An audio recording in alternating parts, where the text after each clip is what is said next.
Waukegan School Board of Education. I can have a roll call, please.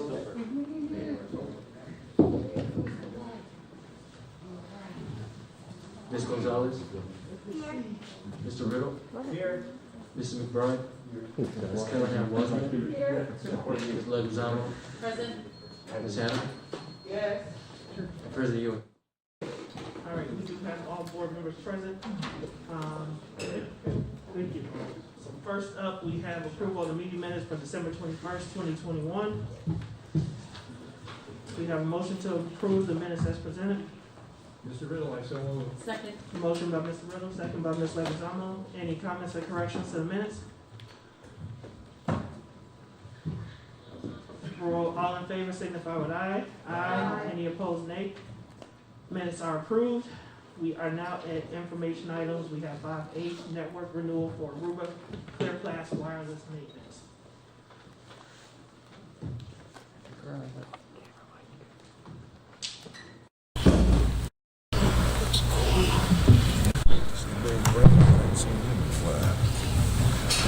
Good evening, Board President, members of the board, superintendent, and members of the community. I don't know if there are any questions about that, but Dr. Cuevas is here to, bless you, to answer any questions. This is a renewal.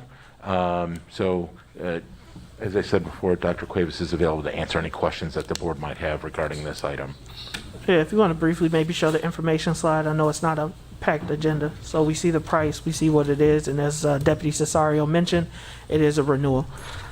So are there any questions from the board about this item at this time? Are there any questions from the community about what we're doing or the renewal of the Aruba Clear Pass wireless maintenance? Are we gonna have, get any kind of E-rate credit or anything for this? That's correct. So the Aruba project, the Wi-Fi infrastructure, so we cover basically a E-rate 90%, and the district is responsible for 10%. In this case, this particular item, which is the maintenance, is not covered with E-rate. It's 100% from local funds. The rest of the infrastructure, the access points, the routers that we have, the wiring that we have, that's covered with E-rate. But the maintenance and the renewal of the services and support is not covered. And so, okay, and so this cannot, it's local funds. That's correct. Okay, and I just want to be clear, don't mean to be redundant, but this is also not a part of any of our ESSER. No. Okay. Thank you. And just a reminder, all board members, community members, staff, is please keep our mask on and up. Next up is item 5B, Cardonics Education Advanced Inc. Master Scheduling Software. Again, that's been presented.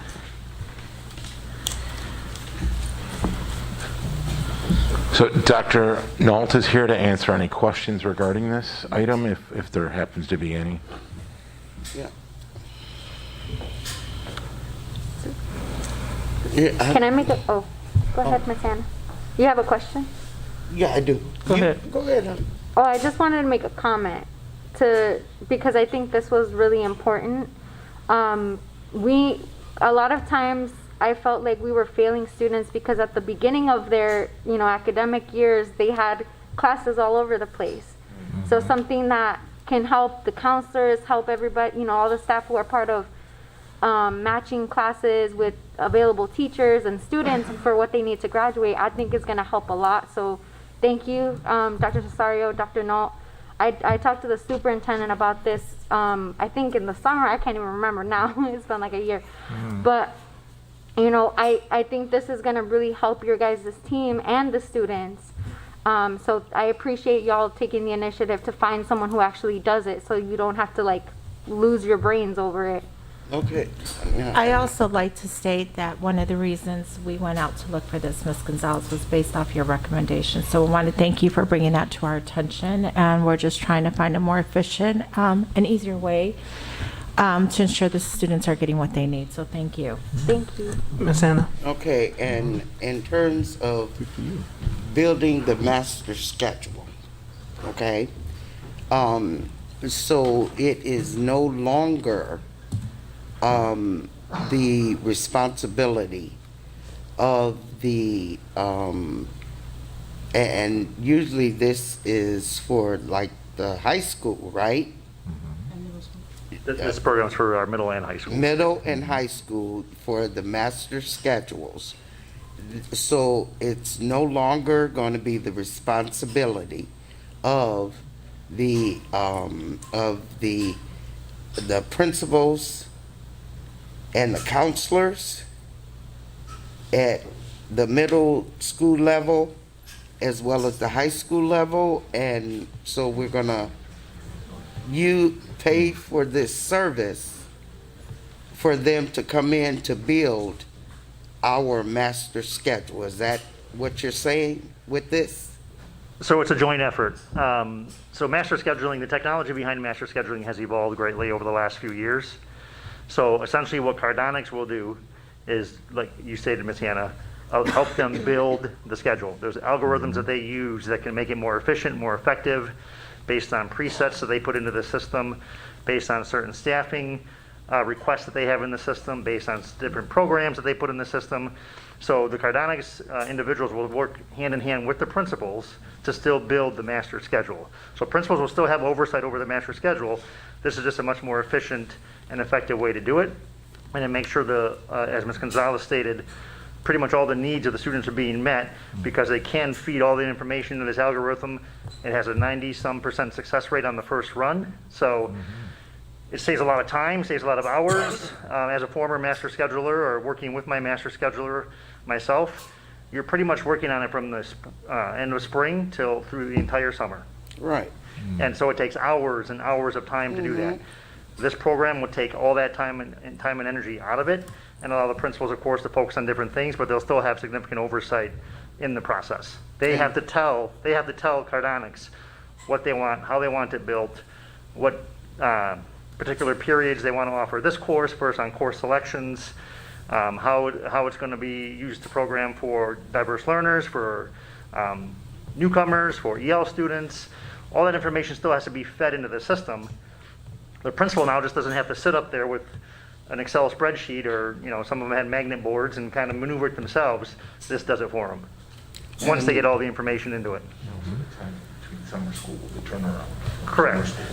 And how So I know much the are we- concern was getting students in classes on day one of school, right? Making sure students are in seats. This will drastically improve that process. Yeah, and how much is this? $74,000 roughly. Is that one-time cost, or is that going to be renewable? What is it going to be? It's a one-time cost, and it's for our 6 schools, so our 5 middle schools and the high school.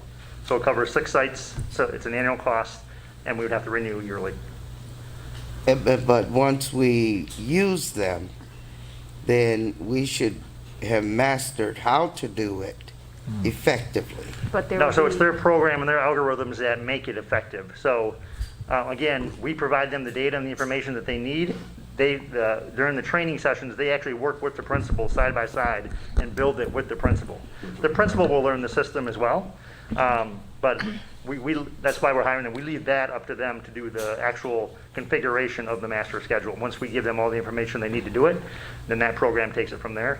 And Dr. then- No, I probably can help. Is Yes. that okay? Yep. Being a high school principal, so back in the day when we were principals, there wasn't this kind of software that you could deposit this information that would build a master schedule for you. You literally manually had to plot it out, lay it out, whether it was on boards, forms, Excel spreadsheets. This is a system where you put all the information in, and it gives you a different, I guess, the right word, different types of schedules based off what the principal's wants is. If it's block period, or do you want like if you have a double math, do you want them back to back? What do you want for your freshmen? So you build out the skeleton, and then you drop the students' information in. So it's just really bringing us in, right, to the more modern way of doing scheduling. There's no need to do it how we've been doing it, and we're not the only ones. Many other districts still do it manually. This is just more effective, efficient, and a faster way to schedule. Another benefit of it, is, if I may, thank you, Superintendent, is that when it comes to staffing needs, Yeah. it does a really good job of letting us know certain areas in certain schools where we may be overstaffed and different areas where we may be understaffed. So obviously that would help, the area superintendents and planning with principals and the finance department and Eric when he's doing section counts and everything like that. It all kind of would help facilitate some of those processes that we have in the district. I'll keep open mind and watch how it works. I think what Ms. Hannah was asking, and it's like so many other programs that we have, when is their end? Do we continue to keep, when is their end? When do you figure we mastered what we need to master from this group that's coming in with the expertise? Is there ever an end? I think that's what the question was. And when are the employees that we have hired to do all these things gonna master all of this stuff so that we could stop expending funds, bringing in all of these different organizations and agencies to do the work that we are paying people to do? Thank you, Mr. McBride. So they're still doing, it's a good question that you're asking. Both are really excellent questions. Those folks are still, the counselors are still doing their part in whatever it has to do with scheduling, as is the scheduler. What this does, though, is it helps us take all this information. It helps with strategy, but it also, in terms of the cost piece, we're using their tool, their algorithms, and their technology to be more efficient at what we're doing. So if we need to, one of the things I was mentioning to Jason was in terms of the turnaround time. When we have students, especially at the high school level and at the middle school as well, in summer school, when that turnaround time has to be very quick, and the efficiency with which we do that is going to the turnaround time is going to be shortened. There's unforeseen things that happen when you have to do this by hand, and having it done like this, what you had spoke to earlier, that really helps to alleviate all that and make sure you're getting the students in the right places at the right time. Before we have to make a schedule change 3, 4, 5 weeks in. Sorry, Superintendent. And I think we're not answering the question. The question is, this will be the new way we do this work. We will never go back to the old way. We will move into more modern times of this is how we schedule. So it's not about somebody building the capacity. This is the program that just will allow us to do this. Can I say a comment? And it's going to my last question, most important question. We are going to eliminate the confusion and chaos for students around their scheduling of classes from the time they request the class to the time that they get in the class. Because I do know all of the chaos and confusion surrounding classes and so forth. So this is going to eliminate that for the students. Is that what you all are telling me? What I'm going to say is that it's going to help us to be more efficient at the scheduling. I think that with anything that we're doing, initiating, I can't say with absolute 100% that we're going to eliminate all issues. What I can say is that the turnaround time will be faster, it'll be more efficient, and as the superintendent said, it really moves us into the 21st century with the tools that are available to help us schedule like this. And I don't have the same, I have a smaller amount of time with scheduling, but it is a year-round. It's something that has to happen all year long. And any impact to the schedule, it touches on every one class touches on so many others. So I think it's really important that we can look at this, and if we need to collapse, move classes, can do so ahead of time without having a severe impact, much to what you had just spoken about in terms of some of the chaos and some of the other anxiety that it can cause. I think that's one of the things that this will help to alleviate. We'll start that process now. And you will give us an update when we are closer I'm gonna say, the next thing we're gonna go into is summer school. And if we're gonna use it for summer school to see how it works, or no? No? Okay, well, Yeah, so, no, just so I can get on the mic. We are not using it for summer school. Okay, so- Jason, Dr. Null can give you a timeline. yeah, because with this, and we're getting it now, I would hope that come August, when it's time for the kids to go back to school in the fall, this stuff is all done. We had a call with principals, middle school principals today about the program actually, and the timeline is quite simple. Should the board approve the purchase of the program, they can start literally the next week in terms of working with principals to start to build that schedule. Once they get all the information in to the program, they can have that schedule built in 48 hours, the master schedule. Okay. So depending on the principal's timeline, and how that looks for each individual school, every school is unique and has different needs. It can take, up to minimum of 48 hours, up to a week and a half, and they'll have the schedules built. The goal is that every school has their master schedules built by spring, so they don't have to spend the hours and hours doing it over the summer. Ms. Wozniak, then I have one comment, and then we can move on for time. Oh, sorry, I didn't see your hand, Ms. Leguizamo. This invoice says school year 2021-22. That ends in June. Yes, so they would So start. this is really for 22-23?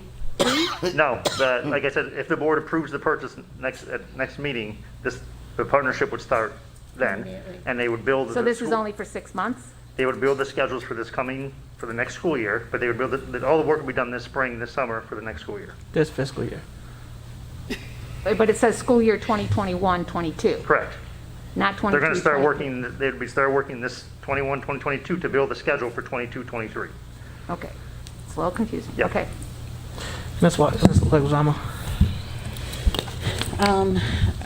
Yeah, so I have about good 5 questions. Hopefully it'd be some quick answers here, but just wanted to verify, did you verify that if it is compatible with the new program that we purchased, the School Links? I didn't. I know it's compatible with Infinite Campus. So, and I'm assuming was there. School Links.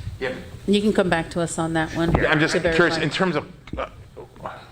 I don't understand that question. If it's compatible, in what manner? Because that's the one that is replacing Naviance, which Naviance is the career and... But the scheduling is a totally, Right, but so the scheduling goes into our career development planning, right? Yeah, but it would seem, go ahead, Eric, I think you're going to respond to Okay. it. It's two different things, but you can They do explain. all interrelate because they're the different portions. So Infinite Campus is our student portal, our parent portal. That's what we live and breathe in as Infinite Campus. School Links is the connection to post-secondary. So that's a spot where students put in what they're interested in doing, what they're interested in doing in the future, and what classes line up with that. That goes back to Infinite Campus. And then Infinite Campus, we're going to pull out of Infinite Campus to Cardonics to say these are the classes they want. And so School Links and Cardonics don't necessarily talk to each other, but they all talk to Infinite Campus, and it comes through that way. So Cardonics will know what plans high school students will have for the future to pull those right classes for, and that's the link. Perfect.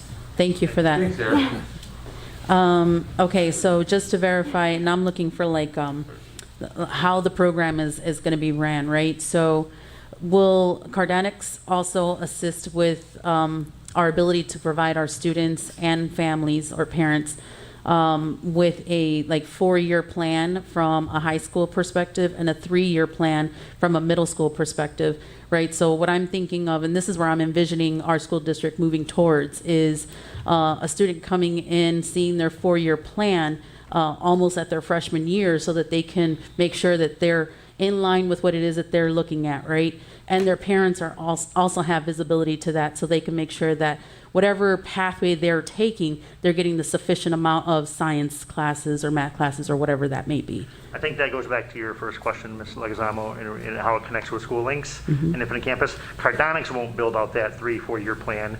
That's just the scheduling platform. But because of the link that Mr. Christensen was speaking to with Infinite Campus and School Links, it'd be built out there. So they'd be able to access it through School Links or Infinite Campus or whatever. I don't know if it's an Infinite Campus or not, but Right, no. through School Links they would. Yeah. And that's also what the counselors would be working on too, to kind of identify what that pathway is for each student. Right. And through Okay. that process of, even with Naviance, it was identifying where students should go. The School Links is a little bit more efficient at doing that. Right, and does this system also, so it creates the master schedule, right?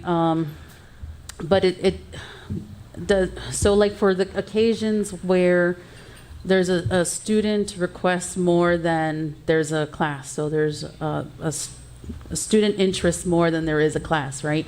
And so will it assist with you guys also being able to identify that, look, we need a secondary class because of the student interest? Yeah, that was one of the things that Jason was speaking to as well. Like, it'll identify if you have multiple sections that have under a certain number of students, then again, in terms of combining those, I don't want to say collapsing because then it can have the wrong connotation, but you can combine, or in what you said, that where there's interest and we can open up another section. Yeah, right? I mean, that's it. And it'll help you do it at a faster pace than noticing it 3 weeks or 4 weeks in. Okay. Yeah. And what does that look like for our students that are dual enrolled between our high school and the CLC campus? Does that CLC coursework goes into our master scheduling, or is that so just trying to understand how does that work? So what the system allows us to do is for students who are attending CLC for dual credit, or dual credit or dual enrollment, it allows us to protect blocks of time in the schedule. So if we know we have 20 students that are leaving the high school fourth period to go to CLC, that placeholder is put in that student schedule. That block of time cannot be touched by anything else. Mm-hmm. So it protects it so that it can't be, a class can't get scheduled over the top of it. Those are all part of the presets that we have to give them in order to have this algorithm do it effectively. So we give them all the presets. So the dual credit is a good example.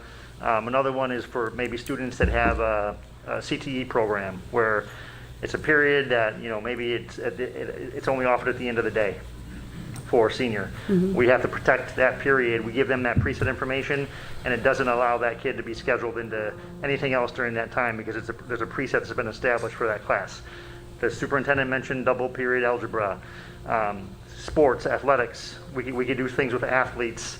If we know our football team travels and sometimes misses the end of the day, there can be something preset in there so that they're not being impacted toward the end of the day in a particular class or whatever the case might be. So it all depends on the information that you feed it. Right, so we're talking about the logistics, and so that's where Dr. Nault said they will sit down with the admin and build out the skeleton of what we want. So dual enrollments, going to the tech campus, AP classes, remedial classes. I mean, that's a skeleton, right? And so what we expect for freshmen, what's going to happen sophomore year, all that's a skeleton.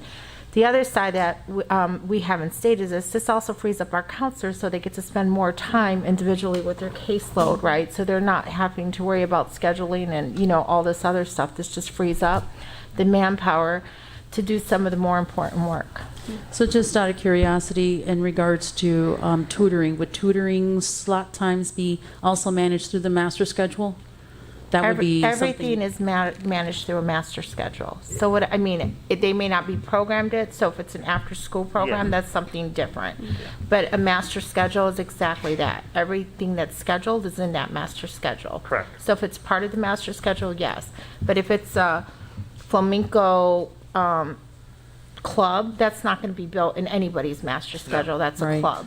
Right. Now you can put intervention blocks in there if you have students that are in like a double period Yeah, algebra. that's a schedule. You can build intervention blocks to get that extra support and that kind of thing. Right. But any after-school program, before-school program is not part of the academic. Unless you're offering an early morning class. Yeah, like That a would be in your zero period or master something. schedule. So BAM would be, Oh, so to Ms. Wozniak's BAM, the program Youth Guidance, BAM and WOW, would that be incorporated in the master schedule? No. No. Okay. It's not I a think class. The when I last think of question I have is a cost question, just really quick. So you mentioned one site at the high school, Yep. and it does have here like one site at the high school, but we do have the 3 buildings, and I just want to make sure that their licensing is okay to have one site for 3 buildings. Yes. So I just wanted to confirm that cost. Yep. Okay, thank you. So those were all my questions, Board President.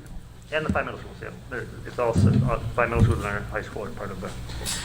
Yeah, so I just wanted to also commend the board. I know it's one of those things where I want, and the superintendent mentioned in her remarks, is the time eliminated on these. Any automation is the way of the future, and automation doesn't mean replacement of individuals, right? It means that those individuals are freed up in order to do other things.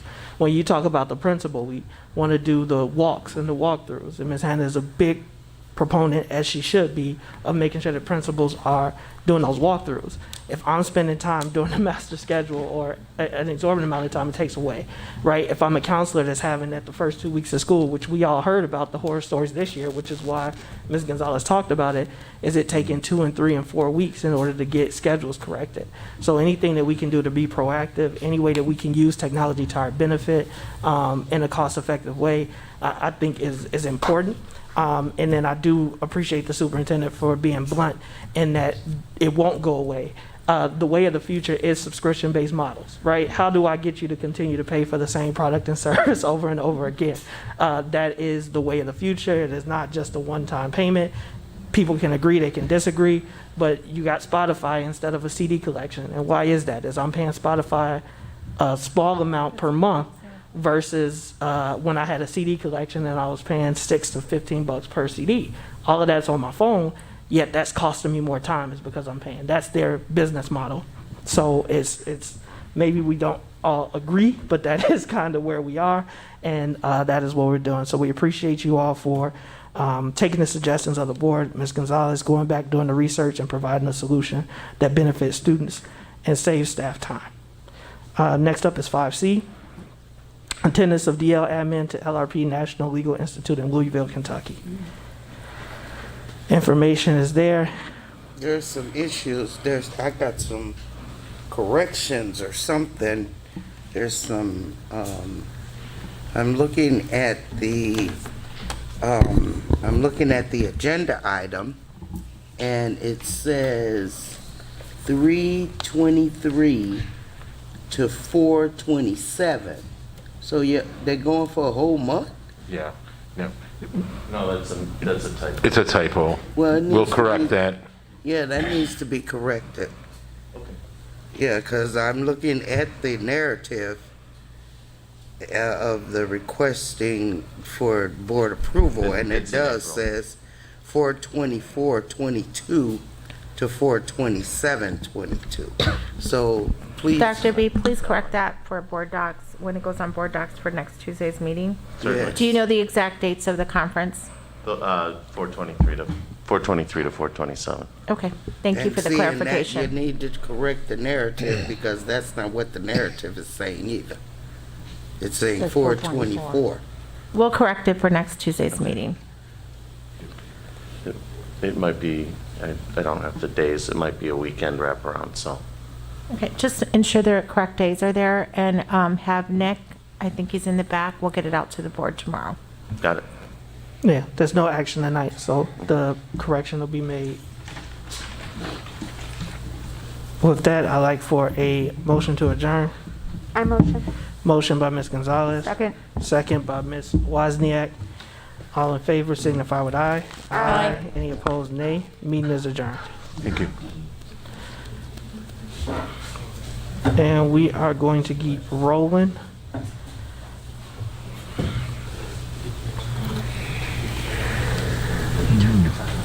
I do have, did they leave? The superintendent, Yes, ma'am. I just want, when the people are gone from, and I know, well, maybe I'll just ask it. You know, are they, who's gonna cover their areas from that time? Because DL right now is kind of hot spot, but, We'll put it in the email tomorrow that we send to the board. Did you hear me? We'll put it in the email tomorrow when we send to the board. Off the top of my head, I can't give you that, but we always have coverage. Okay. So I don't even know who's he recommending. I didn't look at the names, so. All of the Yeah. kind of higher level Yep. DL people. All right, it is now, I'd like to call to order the Operational Services Committee meeting. If I can have, January 18, 2022, Operational Services Committee meeting. If I can have a roll call, please. Ms. Hannah? Yes. Mr. McBride? Yes. Mr. Ewing? Yes. Mr. Riddle? Yes. Ms. Callahan Wozniak? Yes. Ms. Leguizamo? Yes. Ms. Gonzalez? Yes. All right, we have all board members present. Would like to go to approval of the meeting minutes. 3A, approval of the meeting minutes for December 21st, 2021, OSC meeting. We have a motion to approve as presented. Mr. Riddle, so moved. Motion by Mr. Riddle, second by Ms. Wozniak. Any comments or questions on the motion? All in favor signify with aye. Aye. Any opposed, nay. We're now at our information item. So first up is our COVID mask follow-up. Yes, good evening, members of the board, superintendent, staff, and community members. So we did want to provide some information, and this information is current as of today, regarding the discussion that took place at the board meeting last week. Our pandemic, next slide, thank you. Our pandemic preparedness team met on last Wednesday, the day after the board meeting, to discuss some of the content that came up at the board meeting and the offerings that the district currently has associated with our face masks. Next slide, please. So this is a current inventory of the masks, the type of masks that we have in district. We have cloth, we have 3-ply, and we have some KN95 that are currently on order. If you all recall, we received several cloth masks from IDPH throughout the course of the pandemic, and we've received several donations, or we've ordered face masks, particularly the student size, which you'll see there in the last column at the warehouse, the 46,000. So we're using these as a replacement. The emergency kits that the staff members have in the classrooms have the KN95 mask, and because those requests and replenishment are coming currently as we return this semester, we did make an order of 6,000 of those, and we're expecting those on Thursday. Next slide, please. So this is some financial information associated with the 3-ply surgical mask as well as the KN95. Our surgical masks are ranging 12 cents per mask, and this is from our vendors. The KN95 masks are 49 cents per mask. So what we've provided here is a total district count of all students in Infinite Campus and all staff members and iVisions, 15,845. So the recommendation from the pandemic preparedness team would be to have KN95 mask as an option for staff and students, and we add that to our regular inventory for distribution, and this would be the one-time cost, the $11,646. The committee did discuss and had very thoughtful discussions about requirements that are currently in place. Our requirements is that everybody has a face covering. We also ask that individuals come to school with them, and we use these as replacement. We talked about the option of double masking. We talked about the option of potentially requiring KN95 mask. And we felt that that would not be realistic at this time, which is why we're recommending an option to have the KN95 available. So for those staff members or students who request them, we have it for them, particularly in our low incident classrooms.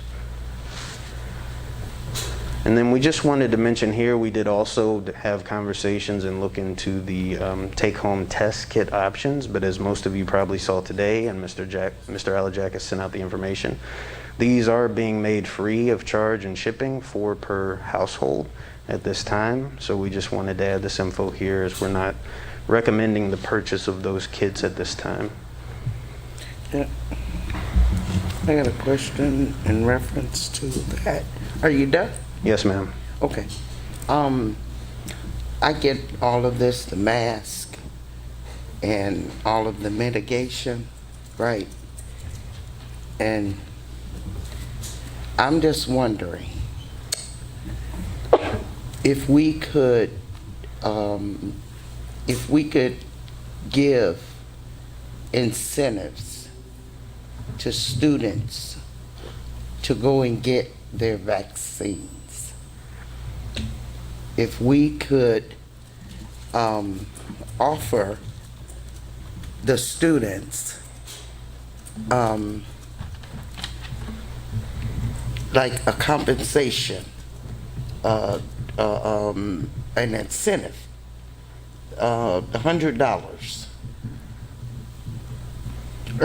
to go get their vaccines.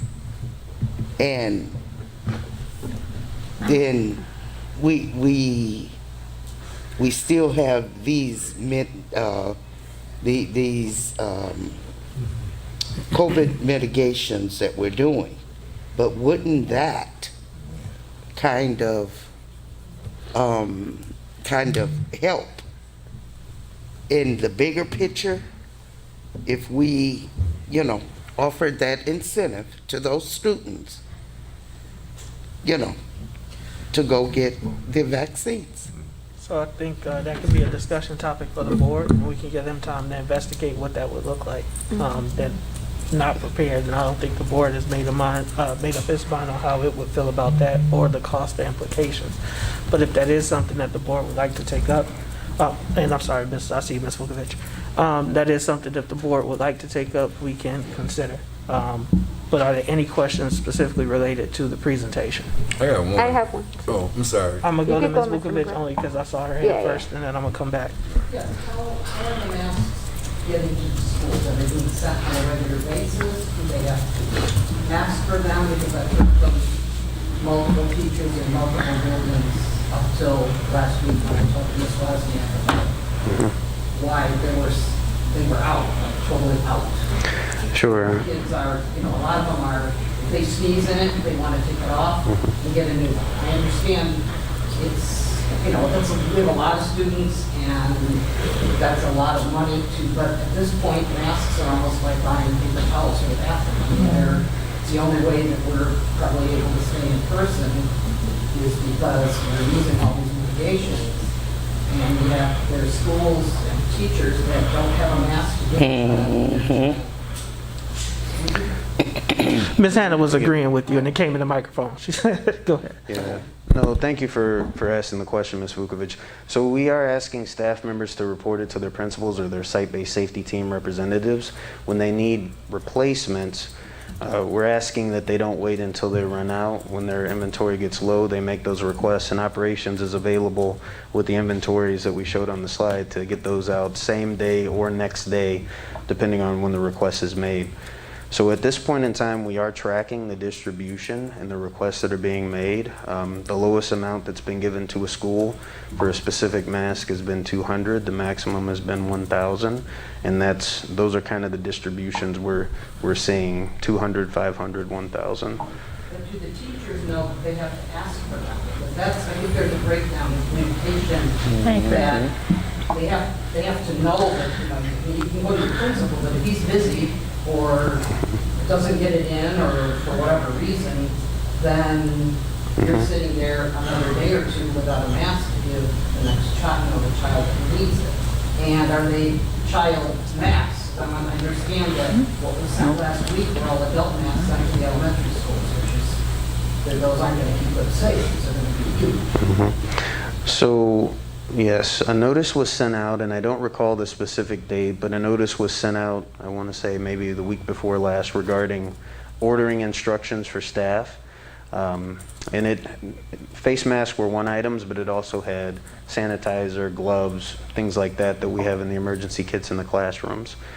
And we did see a need for additional student-sized masks, really for any students under the age of 12. They're a little bit smaller. So we ordered those. We have those in stock, and we've been giving them out upon request. We're going to issue out some proactively to be in alignment with what we distributed for the adult-sized masks last week. And so the teachers have to actually fill out a requisition, because that's putting another thing on their plate when, they've got lesson plans and they've got to take care of their home, their quarantine. I mean, there's a lot. Is there just a way that they can make sure that every school always has a supply of masks? And the teachers can just go in and get them. Or if their lunch hour, they can run to the nurse's office or wherever they keep them. Right. Rather than making them fill out another piece of paper that they've already got, kids on quarantine, who's out, who's seat from that person. They have a lot on their plate without having to That's right. fill out a form, get it to the office, make sure the office actually sends it to where it needs to go, so you get it. And then the time lag of getting the masks and getting over there, we're talking, could be 2 or 3 days, and if the teacher's busy, she might not be able to, fill, I mean, it's another form, it would just be so much easier to just somehow or other make sure every school has everything they need. Right there. Somebody else, like your department, take care of that, rather than the teachers are once again asking. Right. Making requisitions and all that. So thank you for the feedback. We're always looking at our processes to see how they can be more efficient, so we'll take that back with the team and discuss it. We are asking the site-based safety teams to also manage this inventory, so it's not just the individual in the classroom. So all these regular inspections that are taking place, we're trying to create some redundancy so a classroom or an office space is not completely depleted before they have to ask for more. But we don't want to make unnecessary steps also for the requester. So we'll take a look at that. But this is an ongoing check, weekly, daily, monthly, with all these different mitigation strategies we have, including the face mask, to make sure our inventories are where it needs to be at the school sites. It's serving a purpose at the schools. It's not serving a purpose in storage. Thank you. Thank you, Ms. Gonzalez, and then Mr. McBride, and then I saw Ms. Wozniak. Okay, so I'm gonna say my vision, because it's kind of like Ms. Vukovic, and then I'll say maybe a question that could lead you to figure out the logistics, Mr. Moten. I would just love our teachers to go to their classrooms and just find the equipment that they need at their desk. Right there. That right then and there. And then they could put it wherever they need to put it and have it available for themselves and their students as on a need basis. I'm sure some of that already happens with the equipment that we do have, but have it be routine every 3 months, or if they're getting a pack of 50 or whatever it is. Have it be mask day, and then every classroom gets it. That way there's no need to do the run around and check in, like, did so-and-so, did teacher so-and-so and Mr. so-and-so get the mask, did they not? I just think that makes it easy. That's my vision, right? That's why I made the request. And it removes the bureaucracy. Yeah, because my other question is that when we're distributing masks and kind of like that communication piece, is there something that is there a reason why we want to make sure that the teachers fill out the form? Like, do we have to sort of like give a count? Do we, so that maybe just like a internally, like why are we asking for those forms? But I think for me, making the process easier is where I want to go, and it seems like that's consensus of the board. Another thing I wanted to comment on was that I'm not particularly recommending, and I think maybe I stated this, but I need to emphasize it. The masks are kind of uncomfortable, so I don't recommend it for the elementary kids, but definitely for the middle school and the high school, because we're seeing more like higher transmission rates in the teens. To prioritize, those schools, because I know a lot of teachers are saying passing periods and lunch periods are out of control. That's kind of where I would love us to focus the masks, but to have them available for all of our staff at the very least, because I think it's, I want our masks to be available for everyone, but if we can prioritize the teachers, because they're in the schools every single day, that's kind of where I wanted to go with the request originally. So I didn't know whether that was the $11,000 count as in the presentation. Is that amount for every teacher if we wanted to send out a box, or? So that amount would be for every teacher, every student, plus 50% inventory. Okay. So if we were gonna, or if our goal was to make it available for every individual within the district, without it being a requirement that they wear that specific type of mask, then we would add that to our inventory level similar to what we have for the surgical. Okay. Thank you. Mr. McBride. I guess my question, in your presentation, I seen 50%. I didn't understand what the 50% mean. It was, and that was after every additional number of the cost of the mask. What did the 50% mean? Yeah, so the 50%, Mr. McBride, would be basically our stock inventory. So we would order roughly 15,000 for every individual in this scenario, and then we would have another 7,500 just when people requested them for replacement. And I'm sure that the information you just heard coming from several individuals didn't fall on deaf ears. And it made plenty of sense because I think somebody used a scenario, these masks here, they break.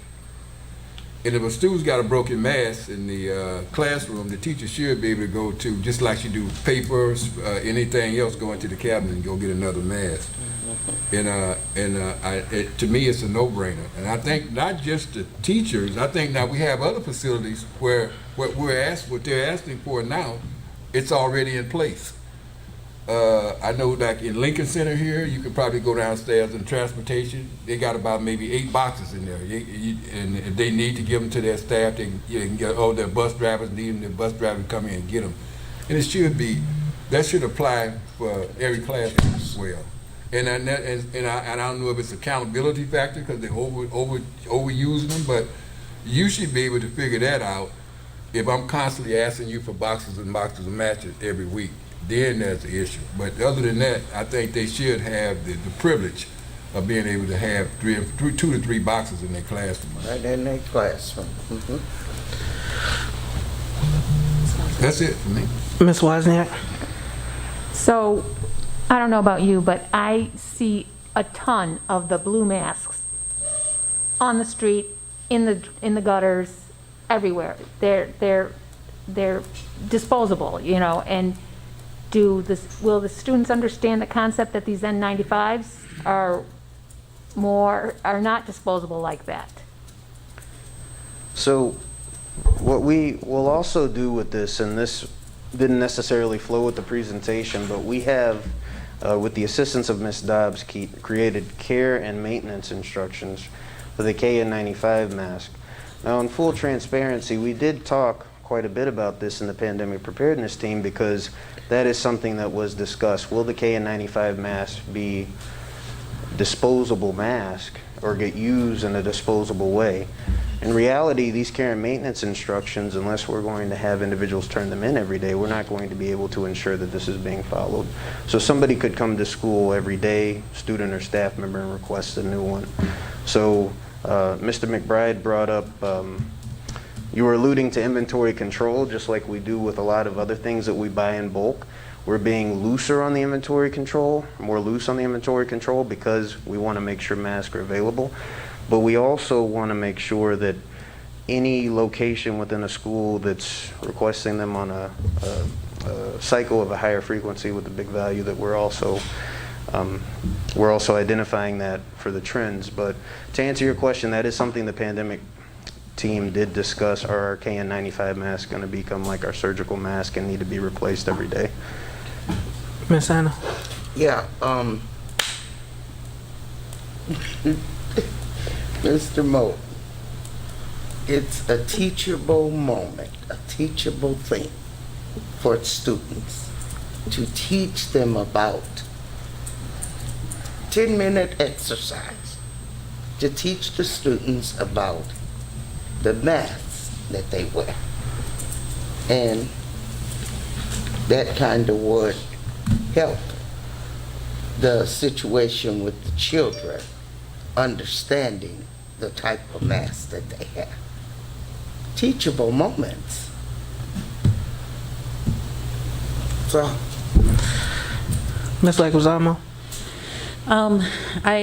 In regards to the KN95, sorry, the masks, I'm also in agreement with Ms. Gonzalez in regards to at least getting those masks an option to our staff as a priority, right? If we're looking for a priority list on this. But secondarily, what I'm looking at is also those physical activity moments, which is like PE or after school athletics, right? Because that is when people are breathing the most heaviest and can exuberate the particles, a lot more at that time.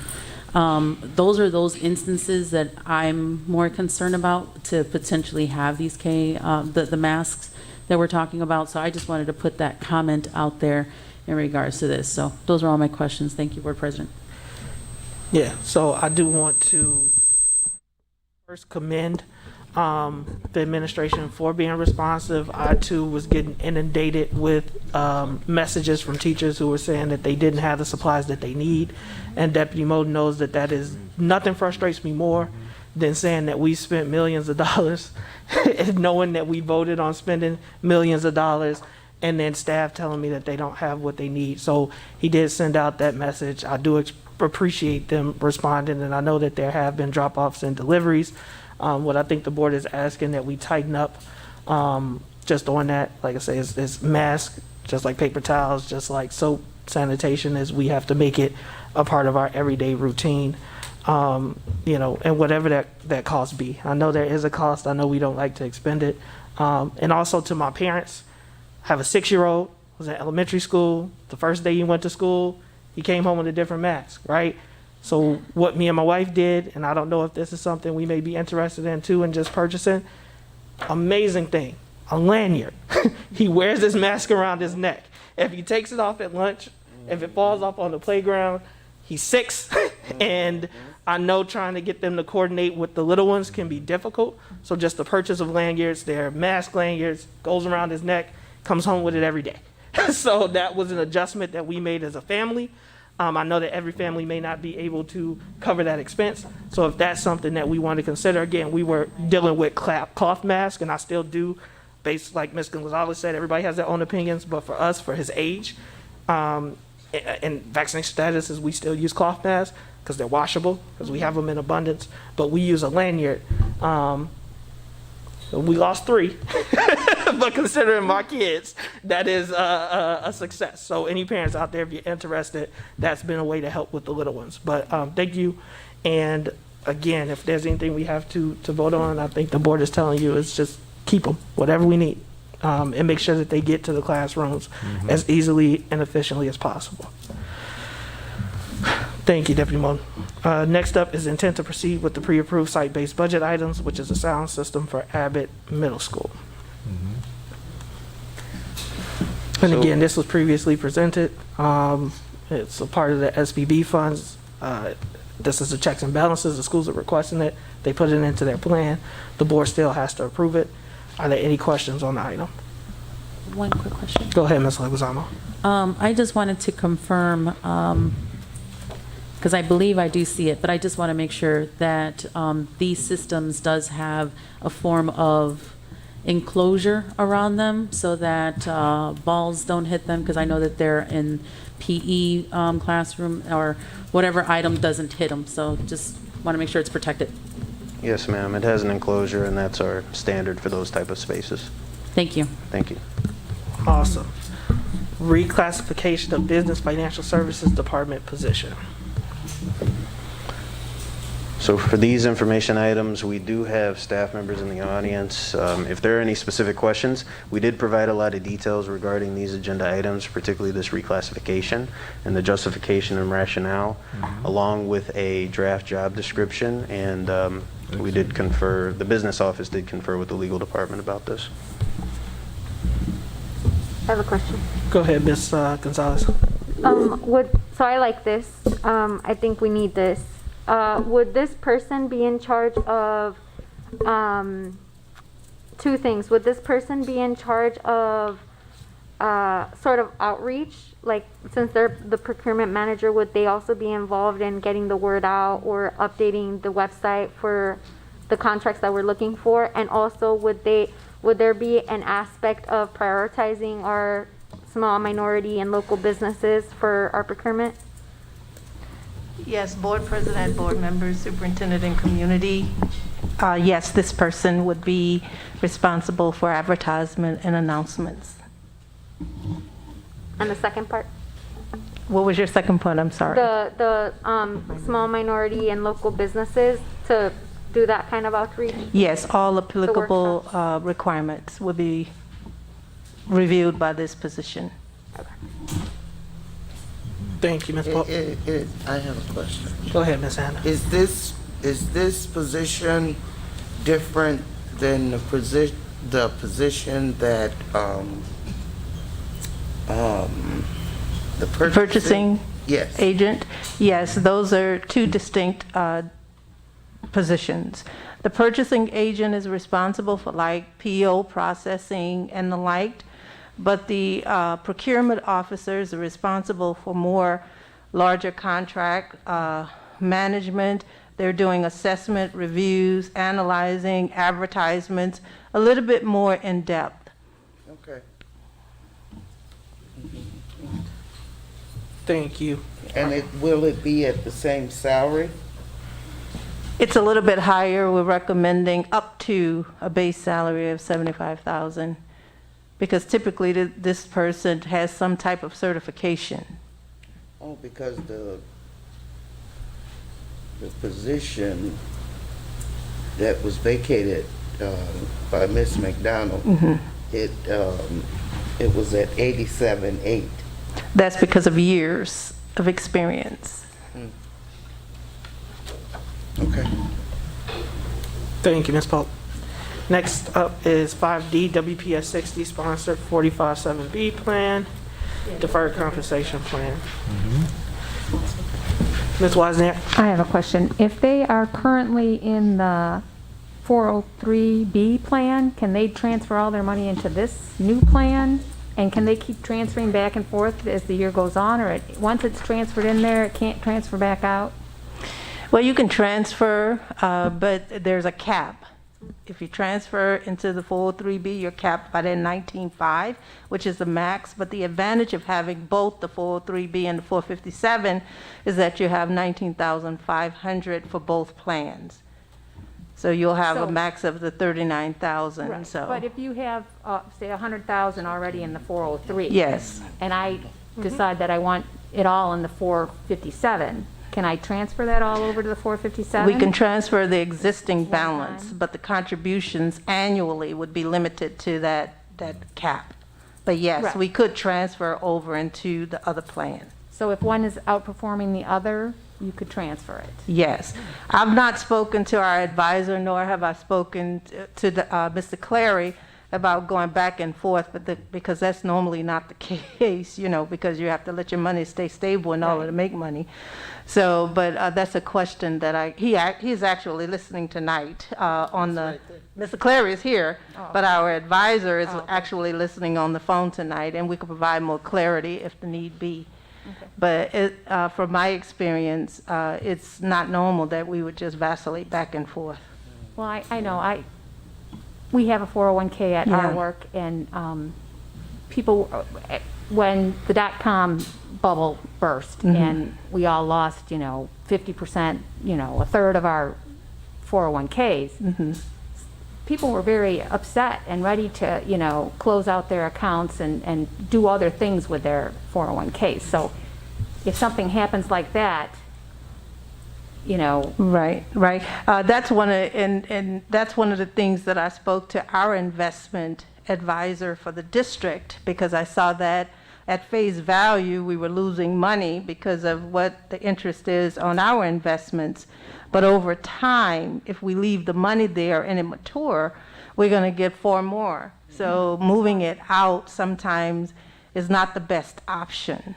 Sometimes it's just to ride the wave and get to the end. I tried to advise people to ride the wave, and it did come back. Yes. But they were just, didn't understand the whole, let it slide, let it go. Yes, Lost a ton of money in the first quarter of 2020. Like almost to the point where you wanted to cry. And all of it has come back in tenfold. So I think, it's important. So I appreciate us figuring out ways in order to make sure that our employees are ready for retirement. Next up is 5. Mr. Riddle, you had a question? I just had one question on that. I just wanted to make sure that, we're paying $10,000 fee for the inception of this, and then it says an ongoing fee of 1% for the Waukegan Public Schools. could that 1%, is that 1% of whatever is invested? Yes. That could be quite a huge amount after a few years, couldn't it? If you have that's going to be something that we have to pay, or that the people that are in this plan pay? We're discussing that with our third-party administrator, because that's normal administrative fees that all investment companies charge. But the $10,000 that's there is for them to assist with announcing to our employees and kind of educating our employees on what we're proposing to do, provided we go with Raymond James. Raymond James, as we've outlined in the narrative here, is working with the College of Lake County, and Mr. Clary and his expertise mentioned to us one of the things we might propose is to do an intergovernmental agreement, if that is possible, with the College of Lake County, because they already have a 457B plan in place, and that's through Raymond James. So we've not explored that conversation, engaged in that conversation with our advisor at present, but we plan to do that. Right. The county has had a 457 for a long time, too. Maybe you could partner with them. Yes. It's a very good plan. It has a lot of options, including you can go either way, a traditional IRA or a Roth IRA. So yes.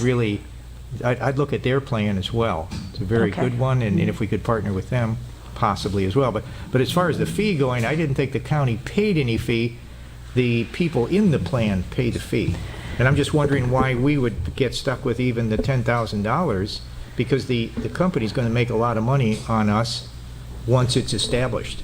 Well, the $10,000 is actually the fees for them to work with us to set it up. It's a lot, to advertise that sort of thing, and they have the expertise in order to do that, expertise and time in order to do that. And so this is one option. It's not the only option, but it is one that we've looked at. Okay, thank you. I strongly support the partnerships. Yes. Okay. Let's share the wealth. Thank you. Next item is 5E, change order number 1, Halo Smart Sensor Detectors at Waukegan High School, Washington campus. What happened? $1,159. I say it's a worthy investment. Do you want to speak to why the change order? What happened? It's there. Sure, we can speak to the change order. So initially we had 36 devices throughout 17 restrooms at the Washington campus on the first, second, and third floor. We did start this work, and when another walkthrough was completed, the recommendation was to remove one from the basement level. Not that we're removing coverage, but in some of the specifications, these devices had to be a certain distance from each other. I believe it might have been 8 feet or so. So they realized they didn't need another one in one of the basement restrooms, so they're removing it.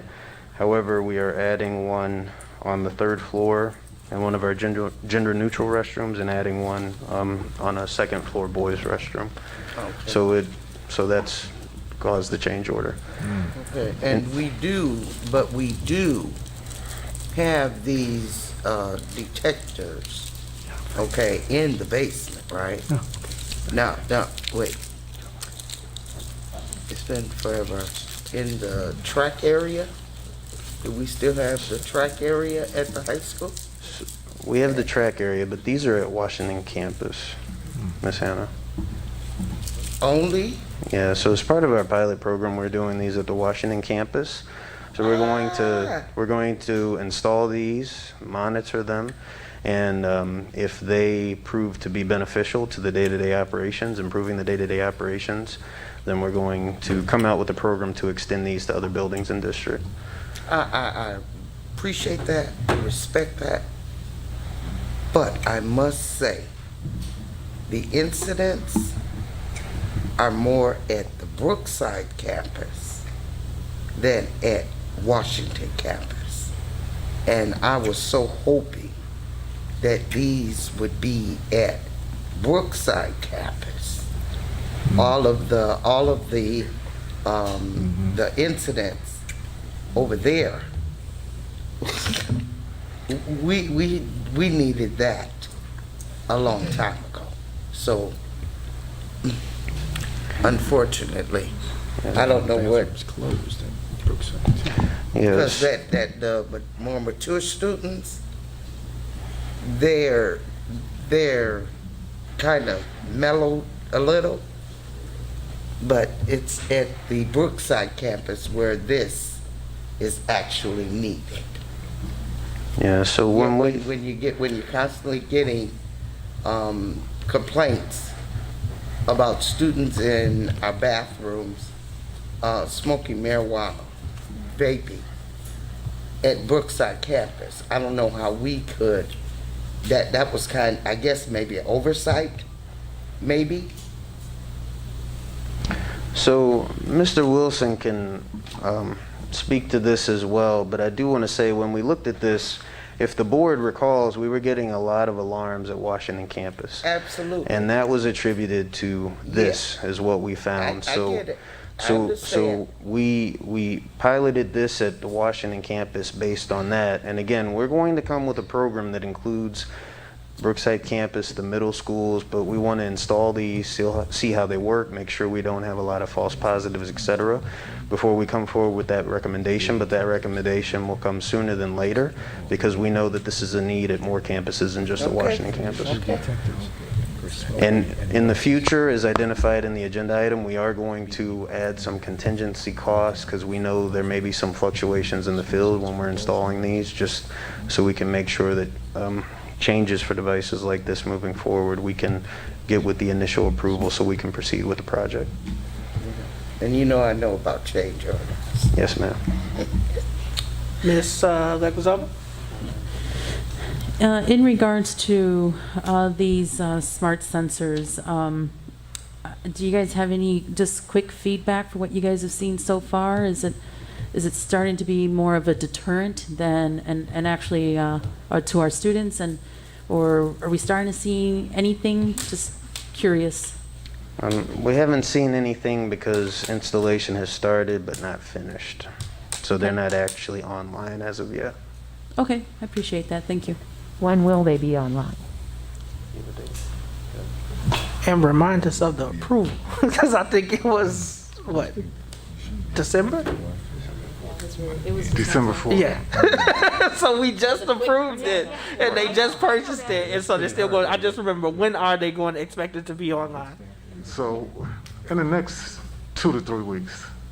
So that if we find out Washington campus is working, we could potentially get them for Brookside by the fall, Yes. Yes. if we approve it. Yeah. Just out of curiosity, is it like is it visual to the students where the students could actually see and they'll probably see it and probably be like, oh no, and It is. deter from doing that, right? It is. We're not trying to trap them, so it's Right. highly visible and it Highly will be advertised. They can't damage them, can they? No. They're tamper-proof mounting. I mean, kids are kids. Kids are kids. And our kids But yes, they make it more difficult, is Yes. that the case? There's a will, there's a way. Thank you. Mm-hmm. Those are all my questions, Board President. Thank you, Ms. Leguizamo. The other items that are there have been presented as reports.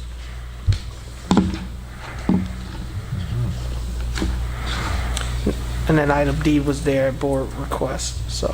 Yay, item D. Yay, items. Kudos to the operations team.